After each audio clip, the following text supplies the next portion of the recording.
continue.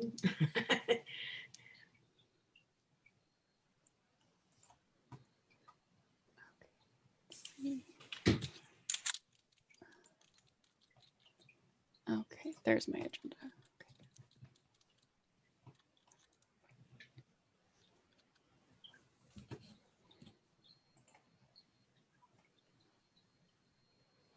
Hard. Your business usually goes down by 9. I mean, it's gonna be 2 hours left, but we're still really lucky in order to have our full street closed. Enjoying that dining al fresco this group. Hello, everyone. Welcome. Hello. Say hi, everyone. Hello, everybody. Okay. Great. So it looks like we got some folks already in here. And then, yeah, Sophia, if you can just monitor that, if we're got some late folks coming in, that would be great. But yeah, we're just after 5:30, so we can go ahead and get started. Oops, I switched to my wrong screen. So this is our welcome screen here. So yes, welcome everyone. Thank you so much for coming to our event here for our Cafecito con Barbara Miller, and it's going to be a co-hosted event between our REFORMA SGSU iSchool student and alumni group, as well as the Society of American Archivists student chapter. So we've had some great collaboration with our 2 chapters. So we're doing another one that has a kind of archives and special collections bent. So we're really happy to have them partnering with us on this. So to go to my next slide that I meant to have second here, just a few housekeeping things for everyone that's here right now. We are recording. You probably I just lost everybody. Oh, okay. Do you hear us, Barbara? Okay, let's see here. We'll check back in with Barbara in just a second here. Oh, I think you might be muted, Barbara. So just to continue with the housekeeping, okay, here, let's see, asked to unmute.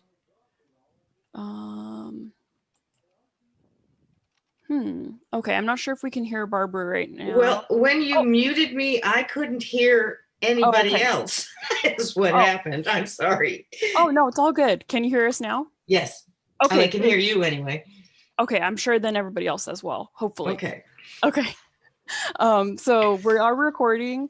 The event will be uploaded onto YouTube after this, so look out for that. And it'll also be on the other student groups YouTube as well.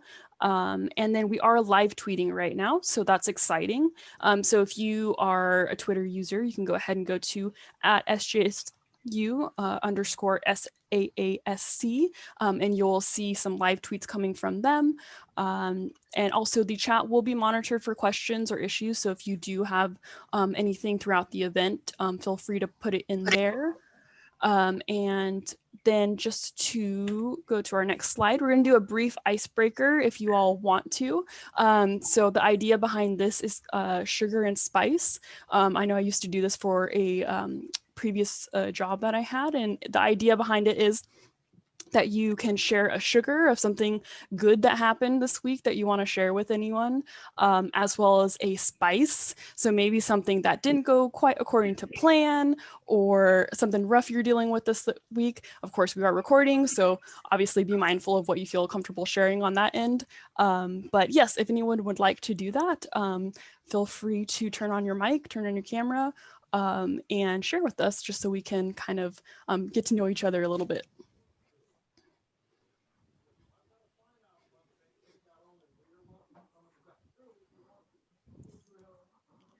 And I can go ahead and start to all share a sugar. I know I shared with my other officers and Dr. V this morning, or this afternoon as well, that I did get a professional development award from the National Library of Medicine for their Pacific region. So that's exciting.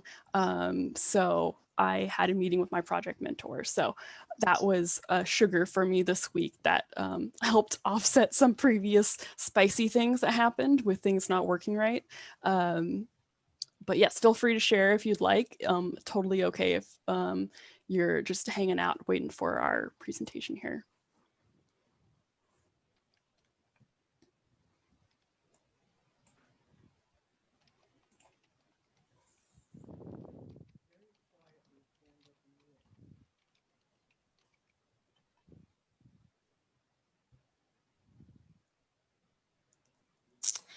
I'll share. So this week I had a virtual open house where I work, and it was our first attempt to do a virtual open house for our library. And it actually went really well. Some of the students were really excited to hear about all the virtual services that were being offered for the fall and spring semester at the campus that I work in. So it was really nice to see the excitement that the students had and what they learned, and just being excited that they have a lot of resources with the library. Awesome. That's great to hear. I can balance that out with some spice. Go for it. There was a car alarm that went off right outside of my apartment all morning. So that was nice. Oh gosh. Yes, I'm sure that made working from home difficult. It was okay, but yeah, it was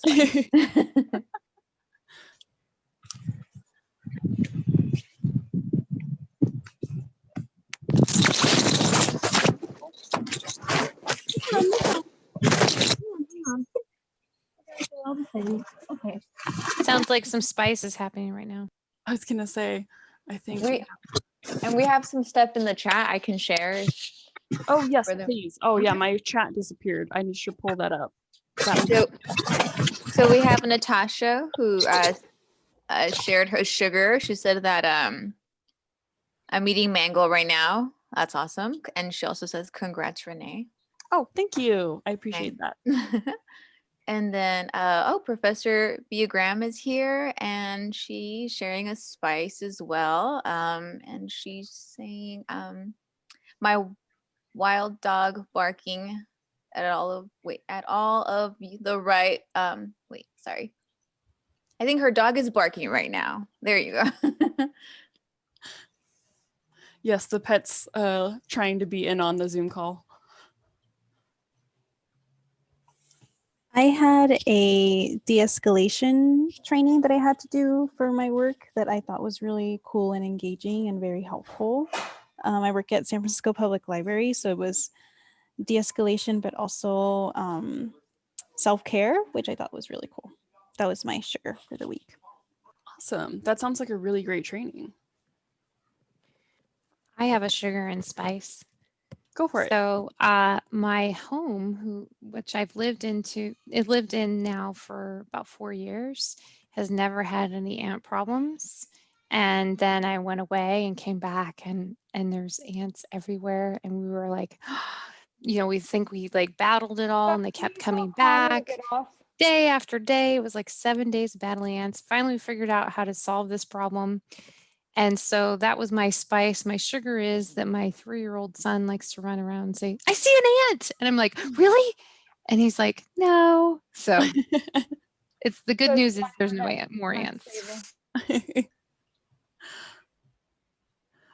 That's a good combination of sugar and spice.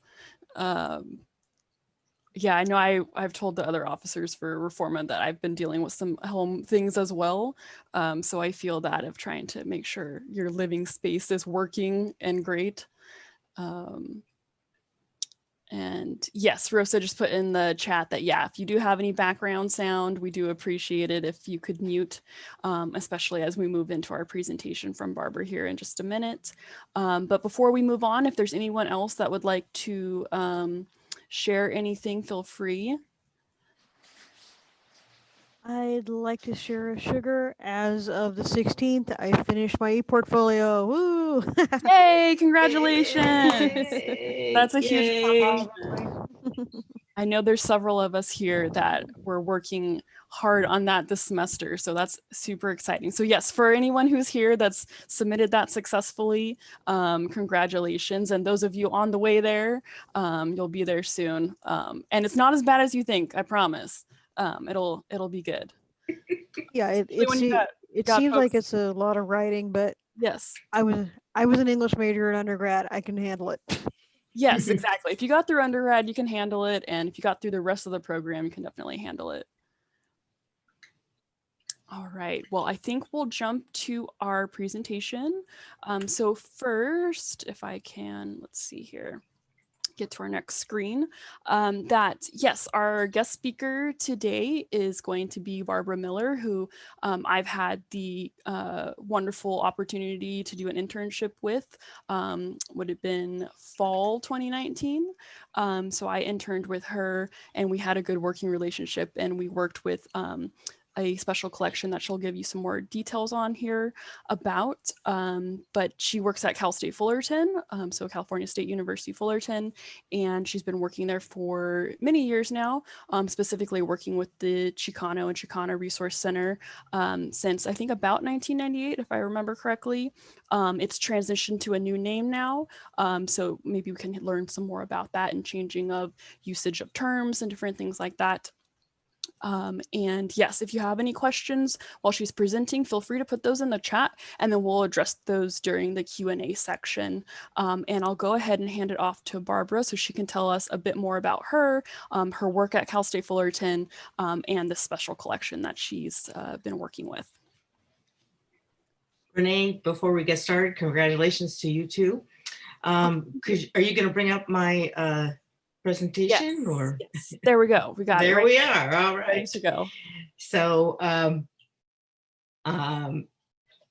I did translate the Antojitos de la Vida de una Bibliotecaria. That's anecdotes from a librarian's life.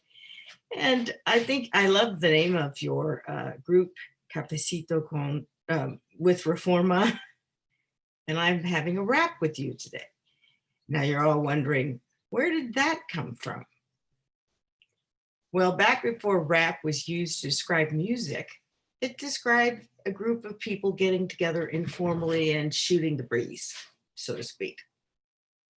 You want to go on to the next one?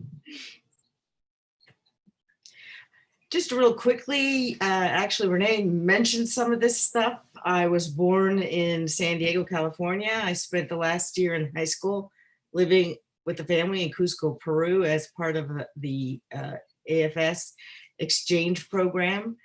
I came back and switched my major to Latin American Studies, and I graduated from San Diego State with a BA in Latin American Studies instead of geology, of all things. I earned my MLIS from UCLA, and I'm actually admitting that I'm ABD on a PhD in information studies from UCLA too, although I'm not giving you any of those years. Next slide.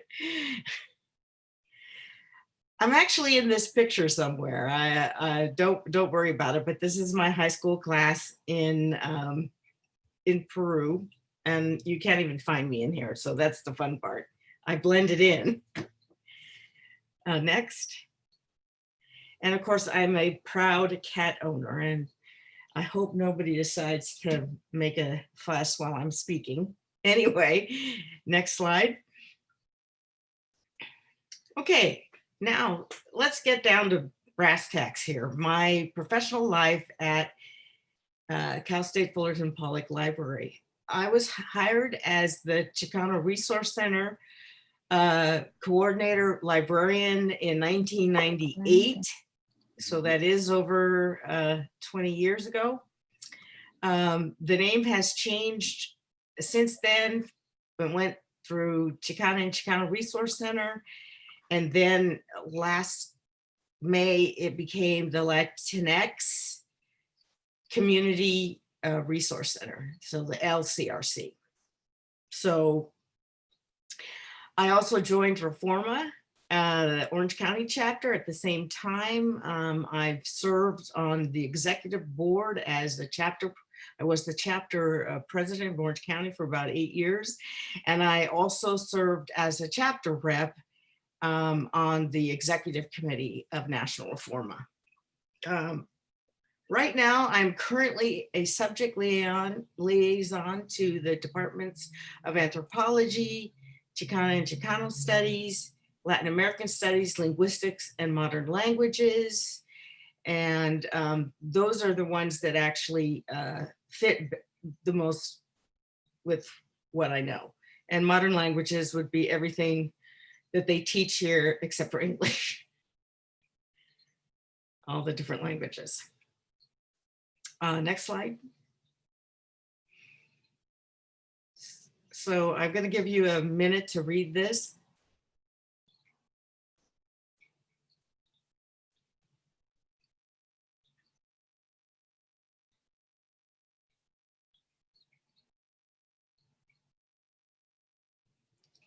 And one of the most important things I do as Chicana and Chicano studies librarian is to take students through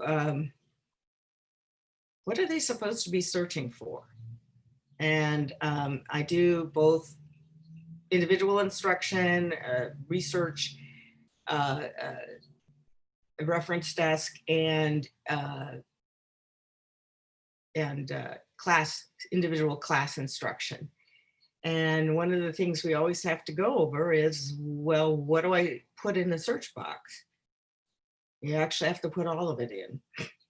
And a few more if you're looking for something very, a group of Latinos that are very specific.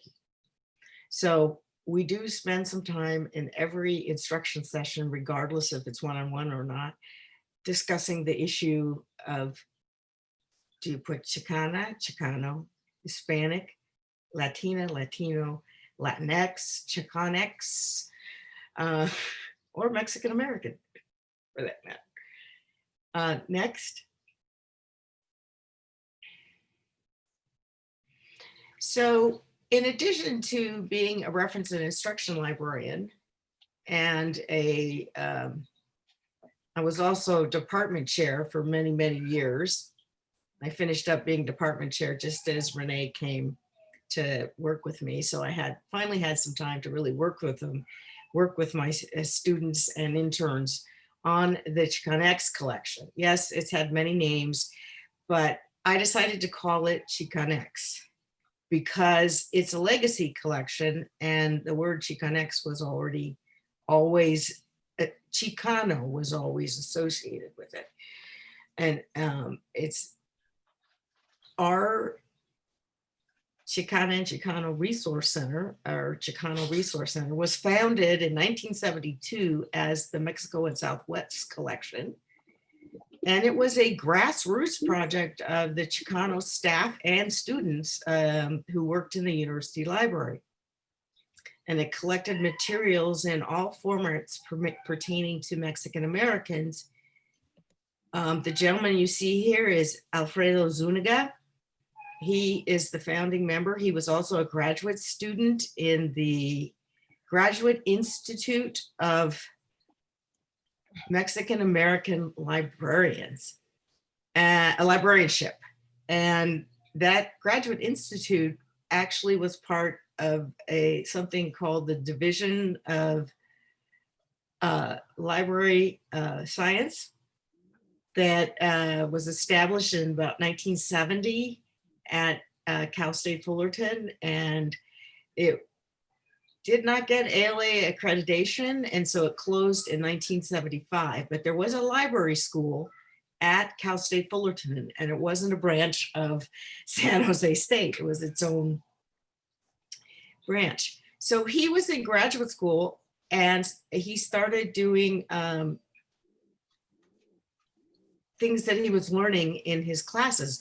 And one was he amassed a collection of over 5,000 and his audiovisual, 500 audiovisual recordings, documenting the Chicano community and events of historical and cultural significance to the university, Orange County, and beyond.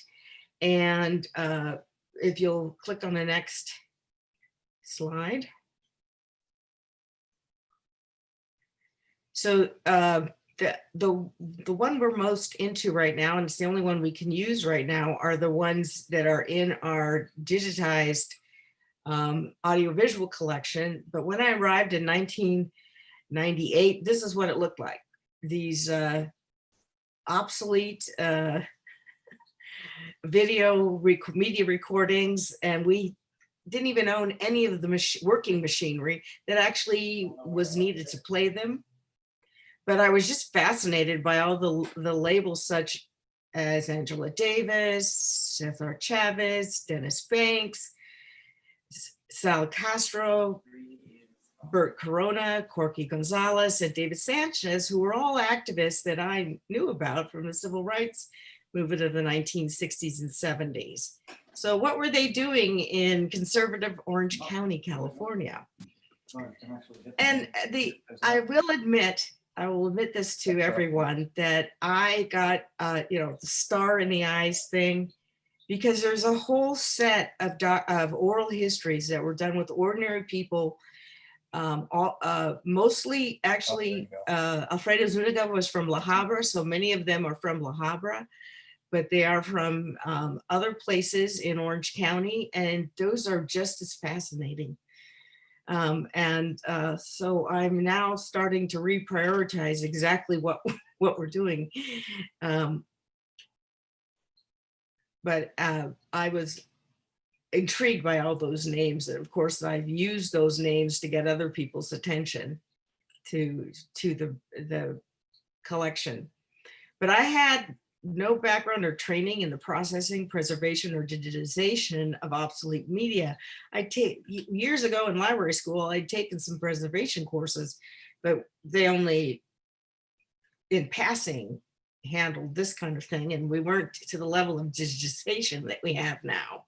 So I needed to learn a lot. Next slide.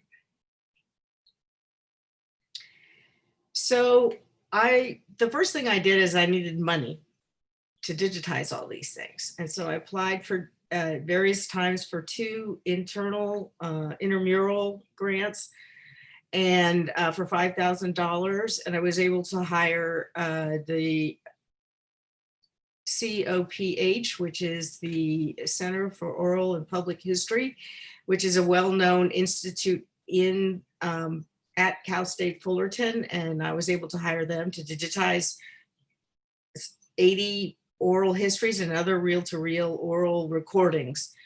And then one of my graduate students started to transcribe them, and then later on, I was able to get them to do even more and hire a student to transcribe as many videos as she could. She was a Spanish major, and so that made it really helpful because she was able to do quite a few of the oral histories, especially the oral histories, are in Spanish, and they need to be translated into English.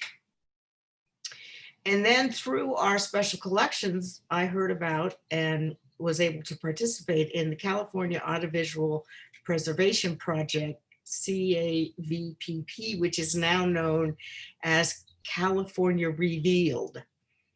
And they were able to do over 100 video and audio recordings, and uploaded them to the Internet Archive. And there's the address there. We'll be going there in just a minute. You'll be able to see that. And then from 2017 to date, I've had student assistants, SJSU iSchool interns, and other volunteers transcribing, translating, and processing these audio visuals. And there's our metadata librarian posing in front of a pop-up exhibit that we did, which included Cesar Chavez. It started with Angela Davis, and there is one of our graduate students in anthropology who did the Cesar Chavez transcription. And the metadata librarian has done all the closed captioning. He is edits the videos for clarity and tries to improve them as audios as well. He's done lots of technical work for us. And then the third pop-up exhibit was one that Renee did as my intern, which was Dennis Banks, the Indian, the Native American activist. Next. So here is our university's Daily Titan newspaper. And here is So Chavez speaks against Prop 22 on October 20. Was written on the 20th in 1972. So here's some of our other. We do have a physical collection. I must admit that we have not been able to get into it as much as I would like to, and so it's sitting in various parts on the 3rd floor of the library, all out of order now, and so we have to start over with that, unfortunately. Anyway, so instead of going to, let's see, if you go to the next slide, but you also have to go to, you need to, okay, instead of making you read this, I'd really like you to hear Cesar Chavez. So we need to stop sharing this screen for a minute so you can get the. Yes, let me pull up a new share here and pull up this video. Okay, let's see here. And go ahead and we'll go ahead and play. And then just let me know when you want me to stop it. When they start clapping. So that should, okay. She says, Mommy, when are you going to buy me some boycotts? You see, you and me and all of us are very close to the farm worker. I don't know if you realize, but for generations we've been close. Every time you sit in that table, every time that you partake of fruit and vegetables and nuts and grains and all the food that comes from the soil, you are partaking, you are benefiting from the horrible working conditions. You're participating in the exploitation and the suffering of these men and women and children. For instance, we know, and farm workers are not dumb, they know. For instance, you take a black family in Florida as an example. That black family goes up the East Coast and onto the northeastern part of the United States, and they're doing it for years. And they know even before they leave that they're going to go and they're going to have to live in shacks and travel in horrible transportation, very dangerous. They're going to be asked to work in stoop labor, horrible working conditions. They're going to be paid a pittance for their work, and they still go. And when they go and they come back and they take stock of themselves, they're as even poorer than when they started. And they do it anyway. Or the Chicano family coming from Mexico or Texas into California, Oregon, Washington, back to California and over back to Texas. Where they made all that migrancy, all that tour, and they get back, they're just as poor, if not poorer than when they started, but they continue to do it. And I often wonder, why do they do these things for generations? The grandfathers, the fathers, the kids, and the kids' kids are going to be doing that. Why do they do it even though they know they're not going to get anything for themselves? And I think, if you ask me, I would have to say that these men and women and children have a real understanding of this mission. See, they feed you, and they feed me, the whole of the country and part of the world, with their work. And so every time that they sacrifice and that they get exploited and that they're asked to live in hovels, every time that you sit in your tables and you eat the greatest abundance of food that the world has ever known, produced right here, feeds the whole country and feeds it better than any other country, enough so that they can also exploit a great deal. But isn't it ironic that the same women and children and men who cultivate this, who plant and harvest and who cultivate these great abundance of food, whenever everything is said and done, they have no food for themselves. That's tragic. And so we're saying, I think the farm workers are telling you today, as we feed you and as we fed you for all these generations, please help us feed ourselves. We don't want welfare. We're not asking for charity. Just give us the right to have our union like all every other American worker has. So vote no on 22 so we can have our union, we can feed ourselves, and we'll continue to feed you. Thank you very much. Thank you, Renee. That's great. So I'm always moved by that. And that's just when I thought I wasn't going to be able to show you, this is the whole, what he just said, transcribed. And then now we're ready for any questions you all might have.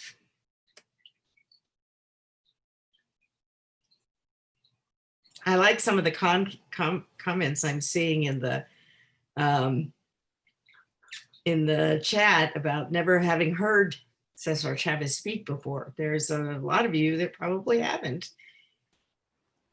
Oh, the dogs wandering through. Yeah, I was surprised about that too. I haven't seen anything but a service dog at Cal State Fullerton since I've been here.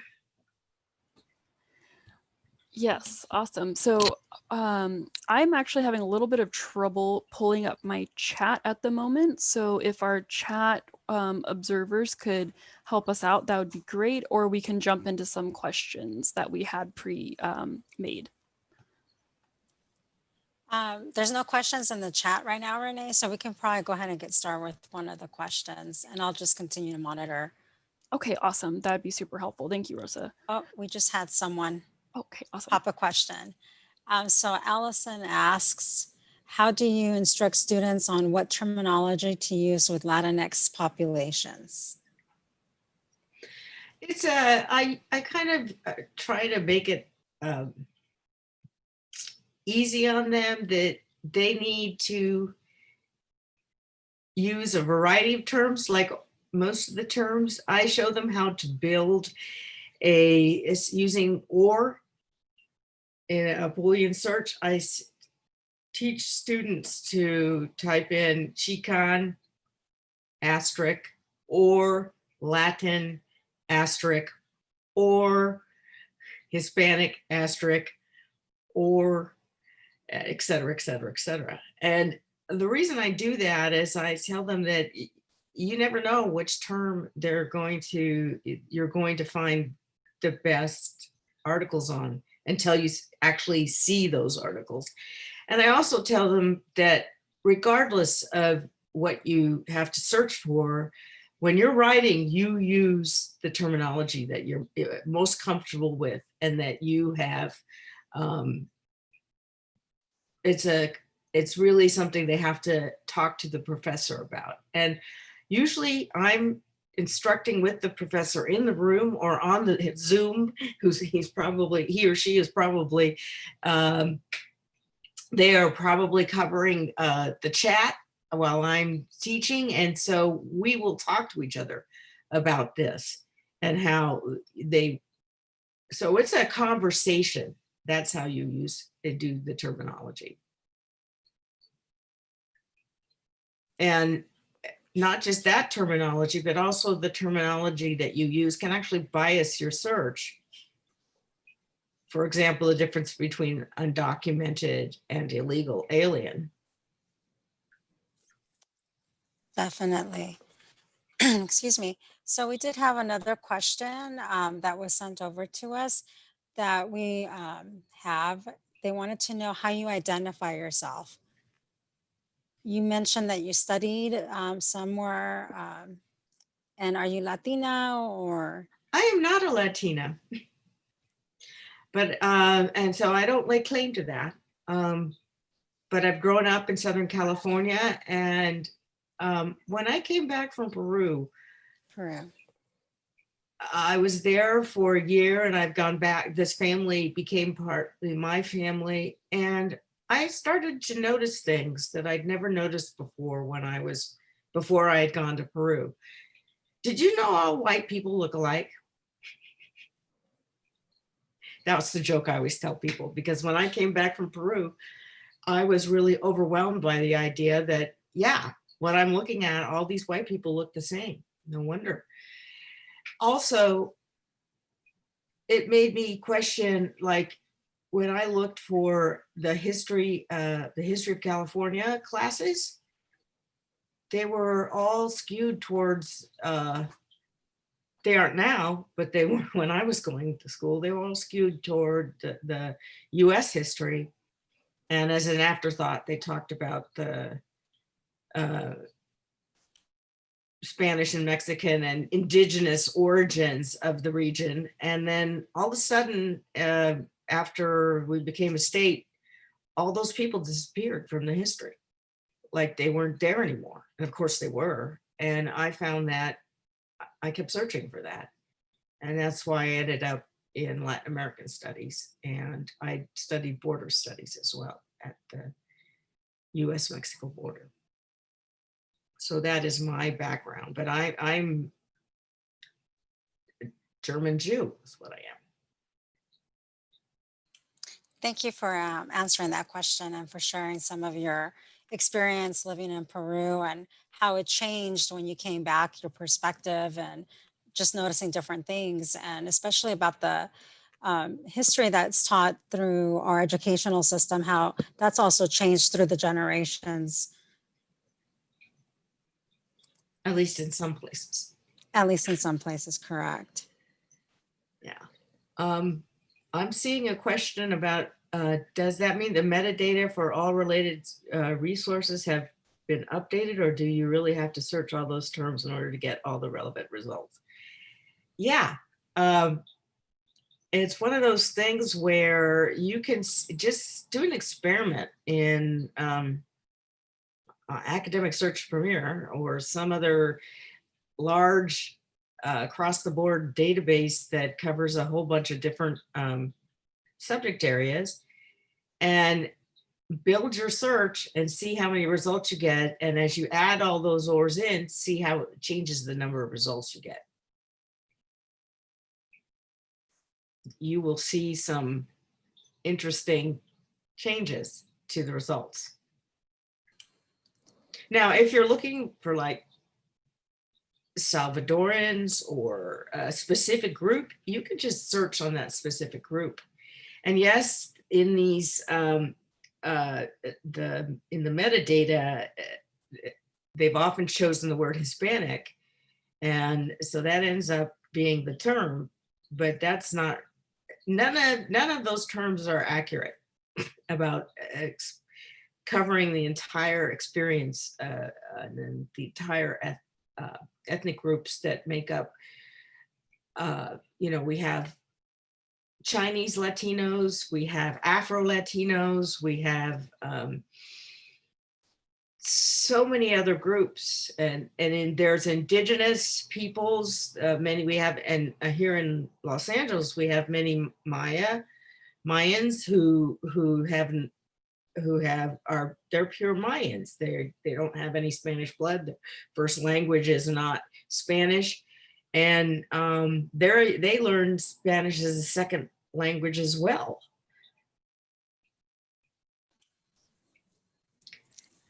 I definitely agree with that.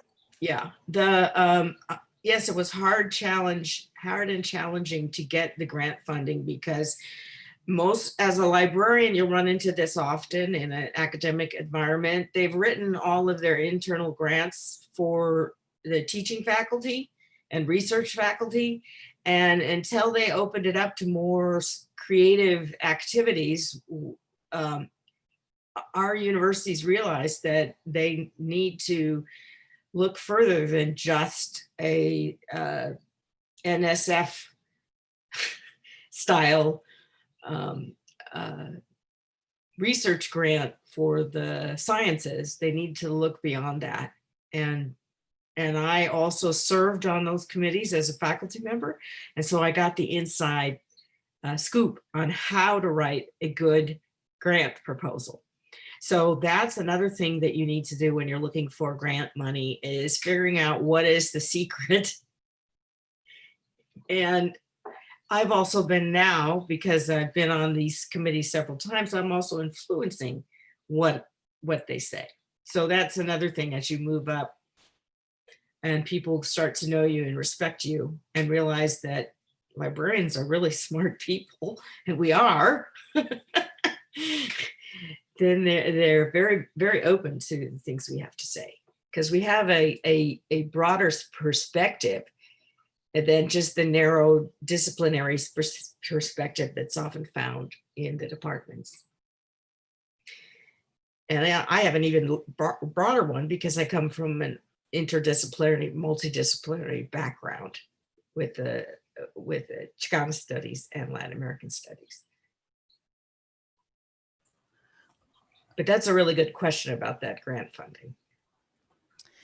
Yeah, so our next question has to do with your work with the Latinx Community Resource Center. The current name is what's your work like with that department, since it's not maybe a academic department, and what kind of skills do you do with that? In order to keep Latin American, excuse me, the ethnic studies departments have always been having to justify themselves. We're feeling strange now that there's actually a mandate for ethnic studies in California. And so that's, there's a lot of mind changing going on. But anyway, both the center and the department at various points in their history there's been movements to close them. And one of those, for a long time, the library used the excuse that it didn't have any money to support it. And so we took that away from the library, unfortunately, by bringing in student affairs. And slowly over the years, more funding has come from student affairs, and they've had more say in what goes on in our ethnic centers. And there are actually five centers they call DIRC, which is the Diversity and Inclusion Resource Centers. I think that's what it stands for. Somebody from Cal State Fullerton, if you're here, correct me if I'm wrong. And the centers are the African American Resource Center, LGBTQ plus Resource Center, the Asian American plus Resource Center, the Dreamer Resource Center, which was the first Dreamer Center established in, as far as I know, in the world. There many came right after we did, but we were the first one. And then what was the Chicano Resource Center. And students, things change. Thank you, Dr. Villagran. So things change. And the students decided that they wanted to be more inclusive. And you can argue back and forth what's more inclusive, the Latinx.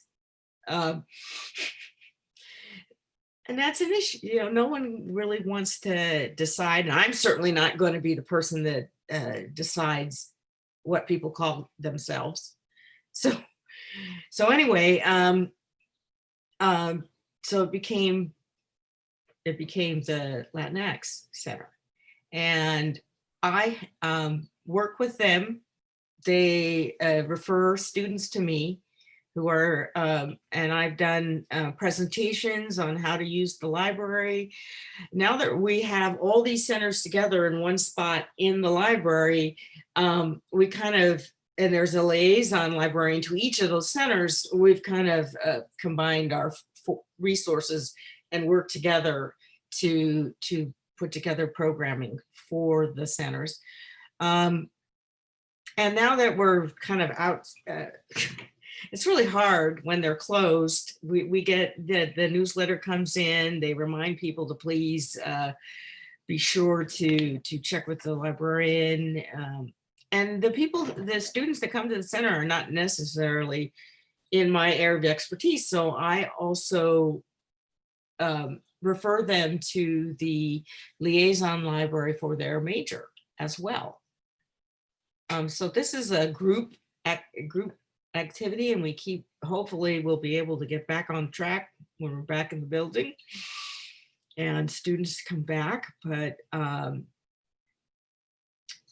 those are the kinds of things we did. The collection is, they had in their two of the, especially the African American Center, Resource Center, and the CRC Center had some a book collection, and in their new spaces they didn't really have room for the books.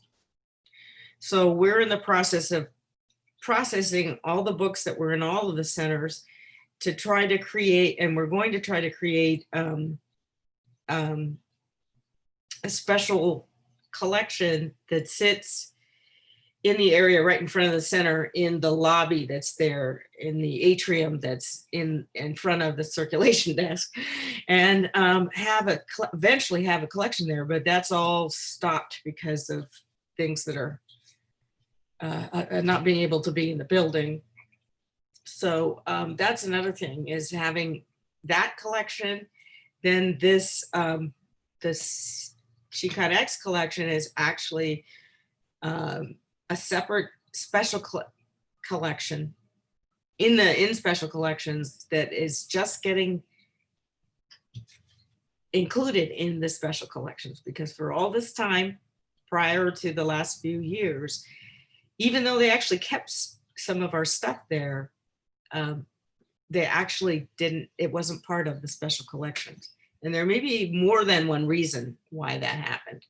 One, not just the fact that there wasn't enough space, and that there might have been people in the past who did not view the Chicano collections as being relevant or useful or important.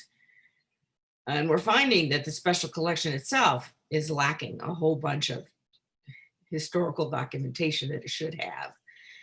And so there was an uneasy relationship. This is much, much better in the last few years with changes in administrations, both library administrations and outside administration as well. Looks So like we we're have confident. another, oh, sorry, go ahead. And Oh, I was just going to ask the question that someone put in the chat. Did you want to yeah. finish up your thought? No, I'm Okay. done. I just noticed that question too. Great. So what Well, classification system do you use? we use the whole library uses the Library of Congress classification. And our metadata librarian could talk to us much. In fact, you might want to have him come and talk. He's very interested in the flaws, in the bias we find in our classification and subject systems. It's a new area he has gotten into. Partly, I think I've influenced him a lot on this. But I don't know if you're aware about the illegal alien subject heading, for example. That having the Congress intervene and stop us from changing it, stopping us, and when I mean us, I mean librarians, from deciding to change, and LC from deciding to change it to undocumented persons. Well, the CSU went ahead and did it anyway. We've actually done it in our, so if you use the one search in any CSU, it brings actually, but rather than go back and change all the other ones, it just brings everything up. But so there are issues. I could go on and on and on. You do not want to get me started on all the LC subject headings. But in the classification system as well, it was made by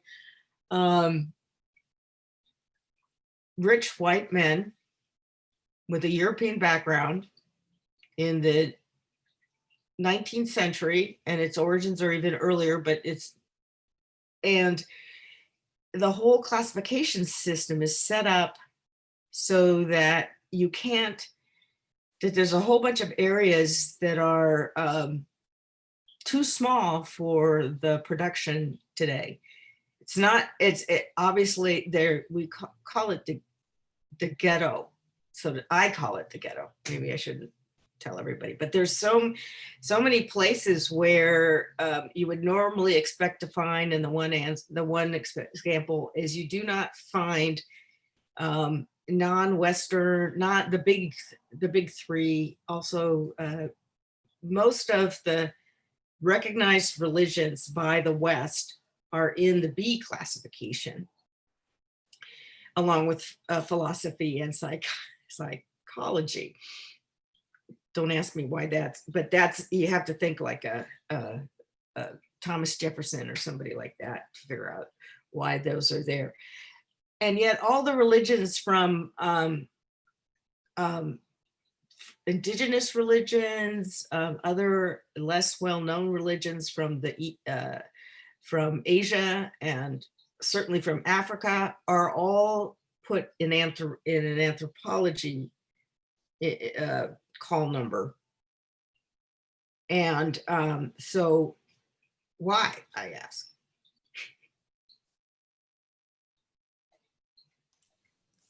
We have another question in the chat. Yes, we do. What tips would you give to aspiring librarians who may run into a collection that is not available to the public and want to take on that project? Well, you need a lot of time.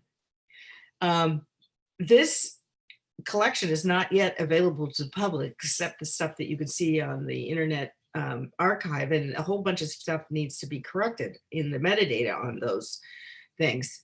And I'm only one person, so I'm slowly but surely starting to do this.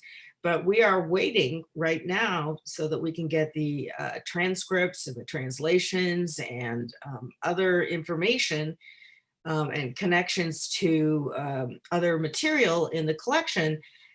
We're waiting for our institutional repository to actually be ready to handle audio visual files, which are very, very large. That's why I can't just up and send Renee the Cesar Chavez thing through the email, because it won't go, it's too big.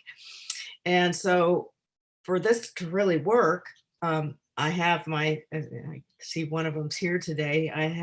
We're working on an online finding aid that is just in, it's just in beta form right now. And hopefully we'll be able to hook everything up to it. And once we get this loaded in, but that means I'll be working with our scholarly communications librarian and the metadata librarian. In fact, we actually don't have official metadata. That's coming. He's so busy. Our metadata librarian is so busy. He keeps promising me this. It was supposed to be in the middle of October and now middle of November, but aren't we in the middle of November now? Anyway, Renee's smiling because she knows Samuel. He's a wonderful guy, but he's got so much on his plate. So I'm hoping to see the metadata template that he's putting together, and that his team is working. They worked on our transcriptions for me this summer. In fact, I was all of a sudden from being a collection that was completely ignored. All of a sudden, we were one of the most important things in the library because we were able to give people things to do when they didn't have anything to do, when they were sitting at home, not being able to do their job. So a number of staff, even faculty, volunteered to transcribe some of these audiovisual tapes. And that's been a great boon for me. And it so happens that two people from the cataloging team were on that. And so they're going to make examples after we get the template from the metadata librarian. And so we'll be on our way as far as getting this thing described so it's ready to go when we can get it into the institutional repository. Awesome. Thank you so much, Barbara, for answering those questions. I think we have just over 5 minutes to wrap up. So I think we had a few last comments from REFORMA and from the Student Archives group. So we'll go ahead and jump into that. So let's go to our next slide here. So yes, so if the representative from the group wanted to chat. Thank you, Renee. Hi, I'm Allison. I am the chair of Society of American Archivists Student Group, and I want to thank Barbara. I am a CSUF alumna, so I was very excited to hear about everything you're working on and how much has changed and evolved and improved over the years since I was there. It's really exciting to hear. Thanks to REFORMA, thanks to all my team members that helped out tonight. If you are interested and not totally like exhausted from the semester, we do have a couple of events coming up in December. On December 7th, we're going to have a really interesting discussion with Bridget Pride from the Schomburg Center in New York about Black queer voices in the archives. And then the following week on the 14th, we're going to have a very informal end of the semester happy hour. This is a great chance if you have questions about certain courses or you're getting ready to do your e-portfolio next semester like I am, and you want to just like tap the brains of people who just finished. That will be your chance to do it. And then all the information and links to registration are on our website. And then next slide. And if you're not exhausted from writing for all your classes and actually love to write, we have a couple different opportunities. We have a student publication called Archeota, and we are accepting submissions through December 1st for our fall winter issue. Anything that's archives related is of interest. In a similar vein, if you just can't make that December 1 due date but want to write something, we take submissions all the time for our blog that's on our website, so definitely feel free to ping us if you've got an idea, and all our contact info is on that page. So we hope to see you at either one of those December events, and hope that you really enjoyed this event tonight as I did.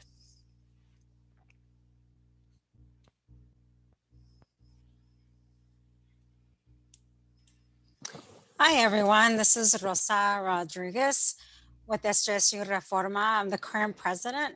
I just want to say thank you to Renee and to Barbara for bringing this program, and to SASC for collaborating with us.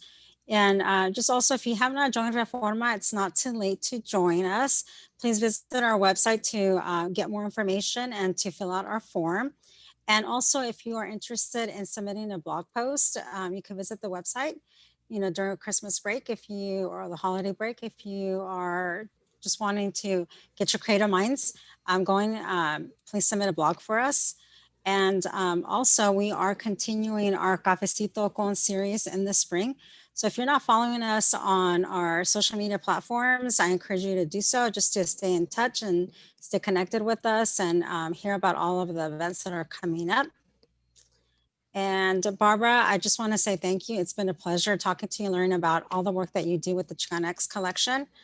And also, a recording of this presentation will be posted on both REFORMA, SJSU's YouTube channel, and SASC's. And thank you all for joining us today. We will be putting our information for our social media platforms on the chat, as well as our contact information for you all.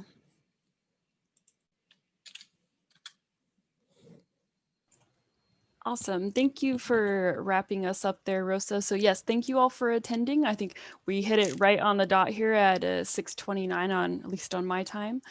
So yes, thank you all for attending, and thank you, Barbara, again. I'm sure she would be more than happy to chat with anyone if anyone has further questions, and she does have an internship posting on our virtual internship site there, so I would recommend checking it out if you are looking for an internship in the future. I enjoyed my time there, and I know that a few other students have done it.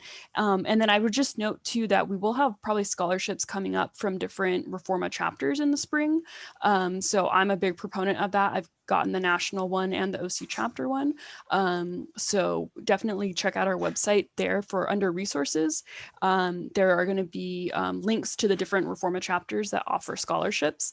And from my knowledge, I think most of them are in the spring usually. So go ahead and look out for those. That way that can help offset some tuition costs and things like that. But yes, thank you everyone for attending. And I think the officers will probably hang out here for a second if anyone has last questions or anything. But thanks so much for your time and for being here.